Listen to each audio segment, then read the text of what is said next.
Machiavelli, by Thomas Babington Macaulay. Those who have attended to this practice of our literary tribunal are well aware that, by means of certain legal fictions similar to those of Westminster Hall, we are frequently enabled to take cognizance of cases lying beyond the sphere of our original jurisdiction. We need hardly say, therefore, that, in the present instance, M. Perrier is merely a Richard Roe, who will not be mentioned in any subsequent stage of the proceedings, and whose name is used for the sole purpose of bringing Machiavelli into court. We doubt whether any name in literary history be so generally odious as that of the man whose character and writings we now propose to consider. The terms in which he is commonly described would seem to impart that he was the tempter, the evil principal, the discoverer of ambition and revenge, the original inventor of perjury, and that, before the publication of his fatal Prince, there had never been a hypocrite, a tyrant, or a traitor, a simulated virtue, or a convenient crime. One writer gravely assures us that Maurice of Saxony learned all his fraudulent policy from that execrable volume. Another remarks, that, since it was translated into Turkish, the sultans have been more addicted than formerly to the custom of strangling their brothers. Lord Lyttelton charges the poor Florentine with the manifold treasons of the House of Guise, and with the massacre of St. Bartholomew. Several authors have hinted that the gunpowder plot is to be primarily attributed to his doctrines, and seem to think that his effigy ought to be substituted for that of Guy Fawkes, in those processions by which the ingenuous youth of England annually commemorate the preservation of the Three Estates. The Church of Rome has pronounced in works accursed things. Nor have our own countrymen been backward in testifying their opinion of his merits. Out of his surname they have coined an epithet for a knave, and out of his Christian name a synonym for the devil. It is indeed scarcely possible for any person, not well acquainted with the history and literature of Italy, to read without horror and amazement the celebrated treatise which has brought so much obloquy on the name of Machiavelli. Such a display of wickedness, naked yet not ashamed, such cool, judicious, scientific atrocity, seemed rather to belong to a fiend than to the most depraved of men.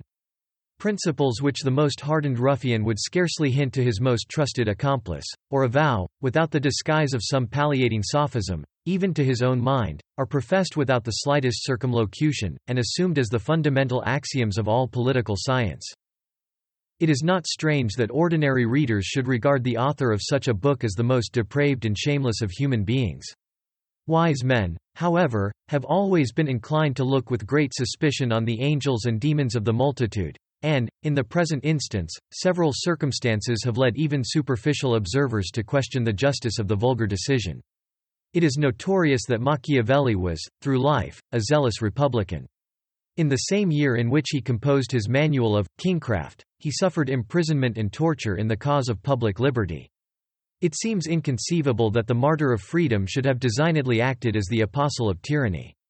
Several eminent writers have, therefore, endeavored to detect in this unfortunate performance some concealed meaning, more consistent with the character and conduct of the author than that which appears at the first glance. One hypothesis is, that Machiavelli intended to practice on the young Lorenzo de' Medici a fraud similar to that which Sunderland is said to have employed against our James II, and that he urged his pupil to violent and perfidious measures, as the surest means of accelerating the moment of deliverance and revenge.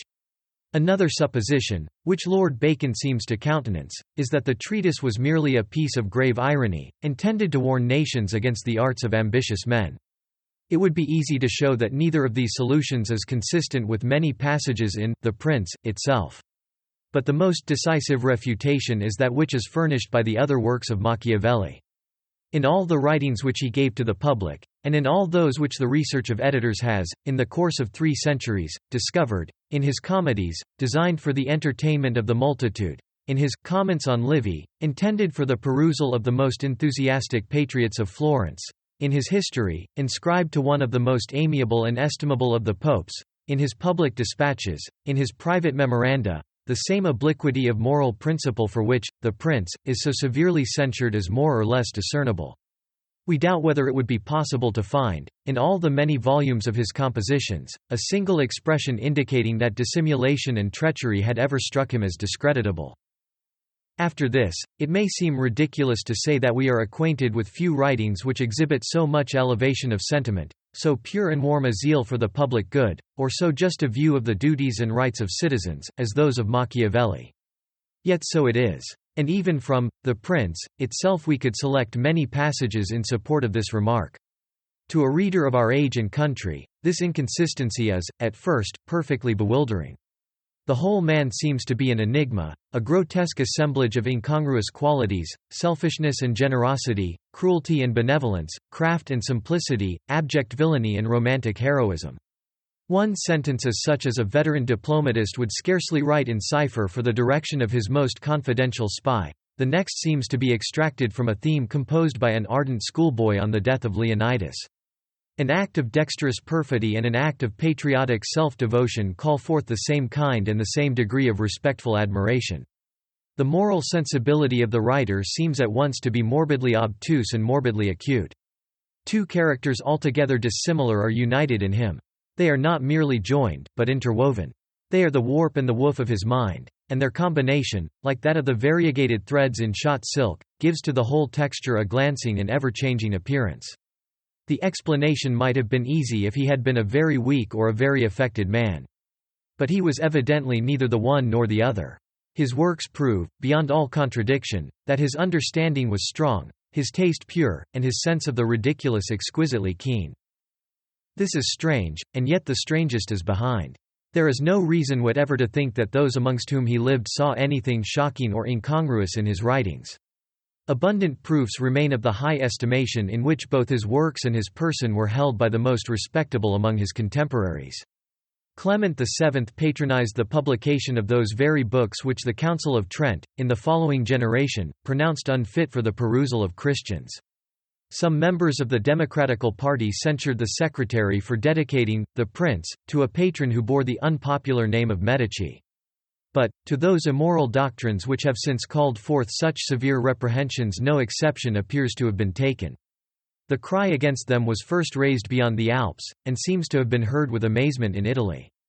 The earliest assailant, as far as we are aware, was a countryman of our own, Cardinal Pole. The author of the Anti-Machiavelli was a French Protestant.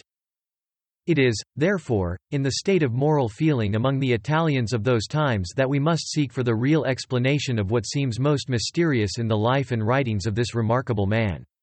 As this is a subject which suggests many interesting considerations, both political and metaphysical, we shall make no apology for discussing it at some length.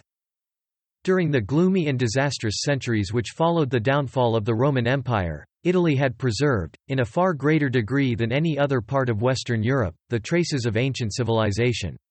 The night which descended upon her was the night of an Arctic summer. The dawn began to reappear before the last reflection of the preceding sunset had faded from the horizon. It was in the time of the French Merovingians and of the Saxon Heptarchy that ignorance and ferocity seemed to have done their worst. Yet even then the Neapolitan provinces, recognizing the authority of the Eastern Empire, preserved something of Eastern knowledge and refinement. Rome, protected by the sacred character of her pontiffs, enjoyed at least comparative security and repose. Even in those regions where the sanguinary Lombards had fixed their monarchy, there was incomparably more of wealth, of information, of physical comfort, and of social order, than could be found in Gaul, Britain, or Germany.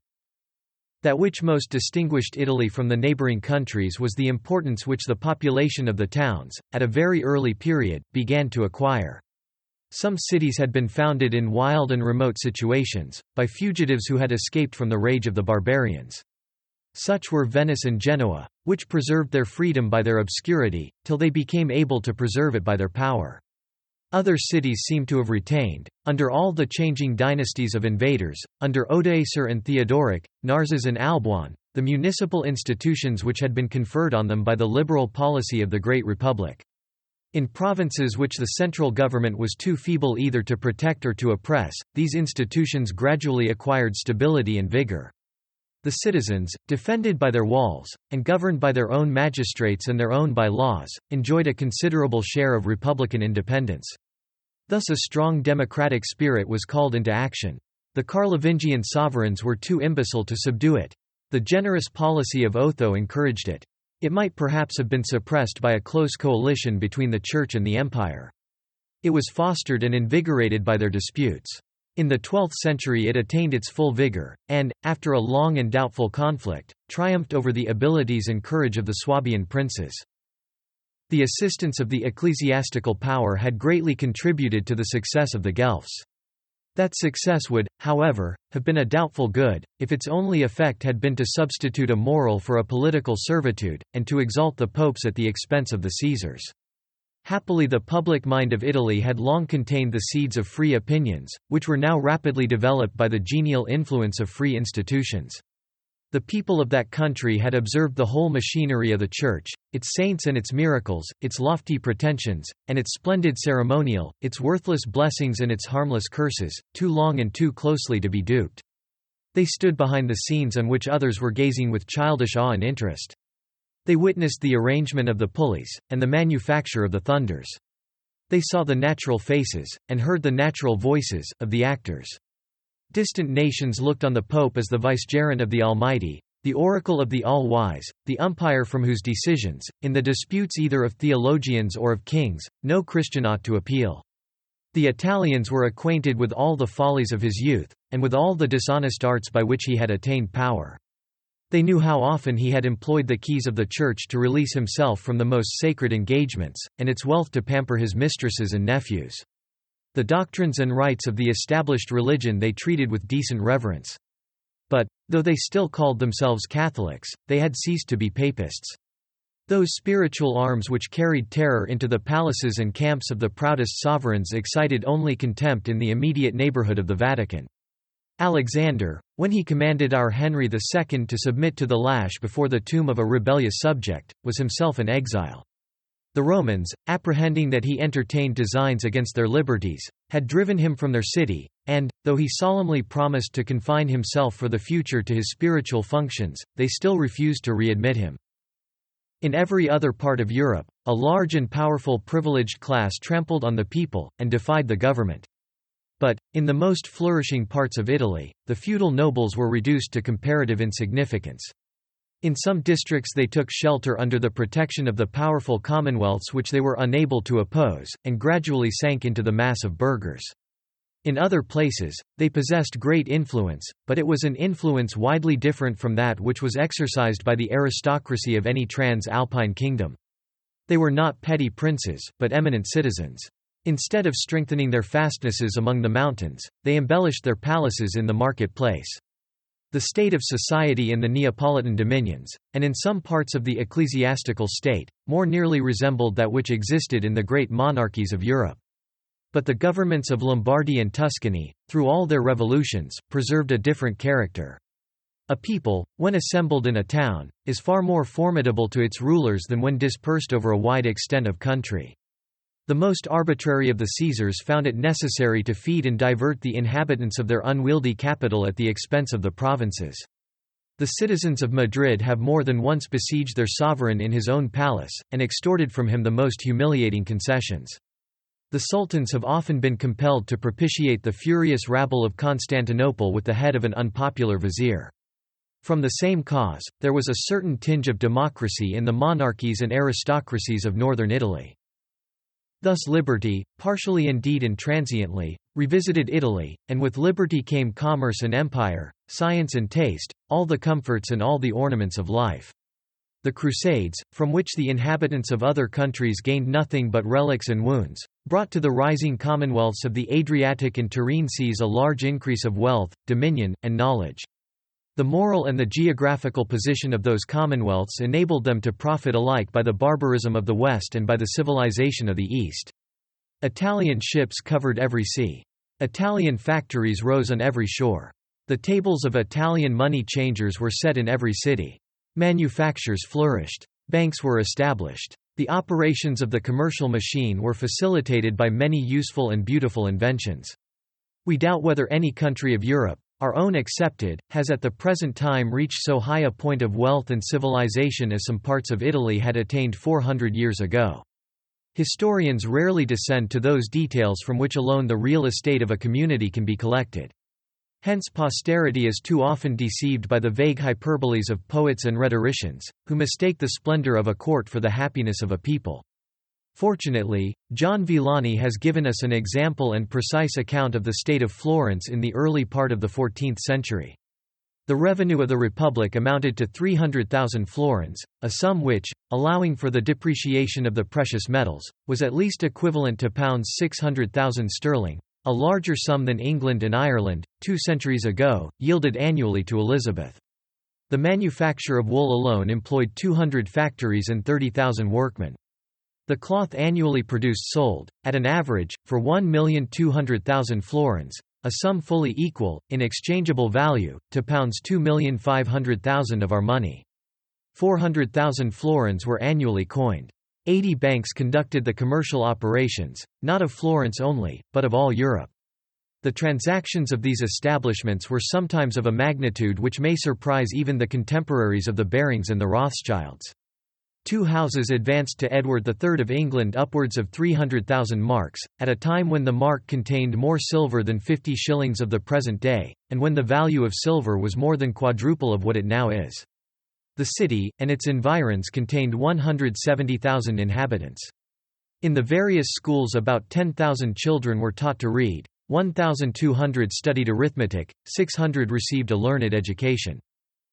The progress of elegant literature and of the fine arts was proportioned to that of the public prosperity. Under the despotic successors of Augustus all the fields of the intellect had been turned into arid wastes, still marked out by formal boundaries, still retaining the traces of old cultivation, but yielding neither flowers nor fruit. The deluge of barbarism came. It swept away all the landmarks. It obliterated all the signs of former tillage. But, it fertilized while it devastated. When it receded, the wilderness was as the garden of God, rejoicing on every side, laughing, clapping its hands, pouring forth, in spontaneous abundance, everything brilliant or fragrant or nourishing. A new language, characterized by simple sweetness and simple energy, had attained perfection. No tongue ever furnished more gorgeous and vivid tints to poetry, nor was it long before a poet appeared who knew how to employ them. Early in the 14th century came forth, the Divine Comedy, beyond comparison the greatest work of imagination which had appeared since the poems of Homer. The following generation produced indeed no second Dante, but it was eminently distinguished by general intellectual activity. The study of the Latin writers had never been wholly neglected in Italy. But Petrarch introduced a more profound, liberal, and elegant scholarship, had communicated to his countrymen that enthusiasm for the literature, the history, and the antiquities of Rome, which divided his own heart with a frigid mistress and a more frigid muse. Boccaccio turned their attention to the more sublime and graceful models of Greece. From this time, the admiration of learning and genius became almost an idolatry among the people of Italy. Kings and republics, cardinals and doges, vied with each other in honoring and flattering Petrarch. Embassies from rival states solicited the honor of his instructions. His coronation agitated the court of Naples and the people of Rome as much as the most important political transaction could have done. To collect books and antiques, to found professorships, to patronize men of learning, became almost universal fashions among the great. The spirit of literary research allied itself to that of commercial enterprise. Every place to which the merchant princes of Florence extended their gigantic traffic, from the bazaars of the Tigris to the monasteries of the Clyde, was ransacked for medals and manuscripts. Architecture, painting, and sculpture were munificently encouraged. Indeed, it would be difficult to name an Italian of eminence, during the period of which we speak, who, whatever may have been his general character, did not at least affect a love of letters and of the arts. Knowledge and public prosperity continued to advance together. Both attained their meridian in the age of Lorenzo the Magnificent. We cannot refrain from quoting the splendid passage in which the Tuscan Thucydides describes the state of Italy at that period.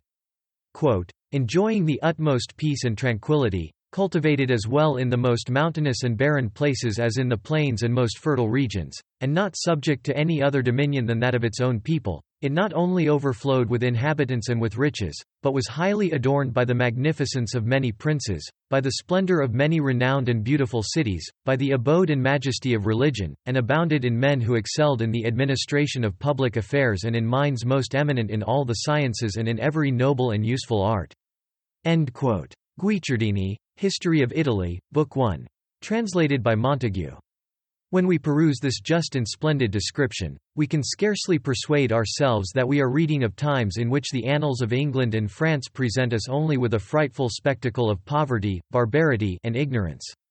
From the oppressions of illiterate masters, and the sufferings of a degraded peasantry, it is delightful to turn to the opulent and enlightened states of Italy, to the vast and magnificent cities, the ports, the arsenals, the villas, the museums, the libraries, the marts filled with every article of comfort or luxury, the factories swarming with artisans, the Apennines covered with rich cultivation up to their very summits, the Po wafting the harvests of Lombardy to the granaries of Venice, and carrying back the silks of Bengal and the furs of Siberia to the palaces of Milan. With peculiar pleasure every cultivated mind must repose on the fair, the happy, the glorious Florence, the halls which rang with the mirth of Pulci, the cell where twinkled the midnight lamp of Politian, the statues in which the young eye of Michelangelo glared with the frenzy of a kindred inspiration, the gardens in which Lorenzo meditated some sparkling song for the May Day dance of the Etrurian virgins. Alas for the beautiful city! Alas for the wit and the learning, the genius and the love! Quote, "The ladies and the knights, the toils and sports to which love and courtesy stirred our desire there where all hearts have grown so evil." End quote. Dante, Purgatorio, Canto 14, Volume 2. 109–111.